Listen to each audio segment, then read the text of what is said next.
What if I told you that the very effort you're putting into trying not to mess up is exactly what's making you mess up? That the anxiety you carry into your day, the overthinking, the overplanning, the overcaution, is not protecting your performance, it's quietly destroying it. Today, we're going to talk about anxiety, what it does to your brain, what God says about it, and the one practice that can set you completely free from it. Stay with me, because this is one practical lesson you probably never knew you could learn from the Bible. Here's something fascinating from the field of psychology. In his groundbreaking book, Psycho-Cybernetics, Dr. Maxwell Maltz describes the human mind as a servo mechanism, essentially a self-correcting guidance system, like the autopilot on an aircraft. When you've practiced a skill long enough, your subconscious takes over and handles it automatically. Think about how you pick up a pencil, drive a familiar route, or how a musician's fingers find the notes without looking. The subconscious is extraordinary at executing what it already knows. But here's the problem with anxiety.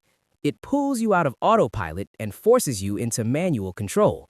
Suddenly, you're consciously trying to manage every little detail of something your subconscious already knows how to do, and you crash. The golfer who thinks too hard about his swing, the speaker who obsesses over every word mid-sentence, the student who second-guesses every answer they actually know. Anxiety doesn't sharpen you, it hijacks you. Now, where does this anxiety come from? For most of us, it comes from our worries about money, about relationships, about our career, about the future, about what people think of us. And here's what I love about Jesus. He doesn't dismiss those worries as silly or trivial. In Matthew 6:32, he acknowledges them plainly. He says, "Your heavenly Father knows that you need all these things." He's not saying your concerns aren't real. He's saying he already knows. You're not carrying information that God hasn't already seen. The question is, are you going to carry it alone?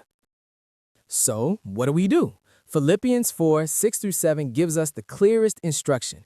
Be anxious for nothing, but in everything by prayer and supplication, with thanksgiving, let your requests be made known to God, and the peace of God, which surpasses all understanding, will guard your hearts and minds. Prayer is the answer, but not just as a religious ritual. Understand it mechanically. When you pray, when you genuinely communicate your concerns to God, you are delegating. You are transferring the weight of a problem from your limited, overloaded conscious mind to the God of all creation. And that act of transfer does something immediate. It removes the overcaution. It disengages the anxious manual override. Peter puts it simply in 1 Peter 5:7. Cast all your cares on him, for he cares for you. Cast, not glance, not occasionally mention, cast, like you're throwing something heavy away from yourself, because you were never designed to carry it alone. And if you're sitting there thinking, but my situation is complicated, it's too much, I want you to sit with Jeremiah 32:27 for a moment. God himself asks a rhetorical question. I am the Lord, the God of all flesh. Is there anything too hard for me? That's not a question looking for an answer. That's a mic drop.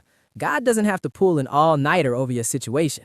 He doesn't need to crack under the pressure of your circumstances. What feels like an impossible mountain to you is to him a completely manageable matter. And when you pray, when you truly involve him, you are bringing the Almighty into what you were trying to solve alone.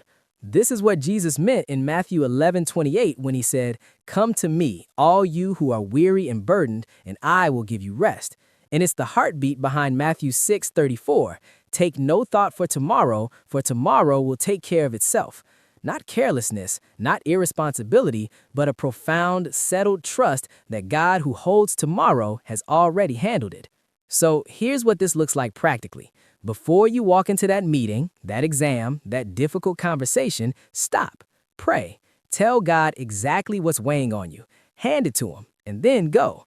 Let your preparation and your subconscious do what it was made for. And most importantly, let God do what only he can do. Stop white-knuckling your life. Talk to him, involve him, and be rest assured. If this encouraged you, drop "Take over, Lord" in the comments and share this with someone who needs to hear it today. I'll see you in the next one. God bless you.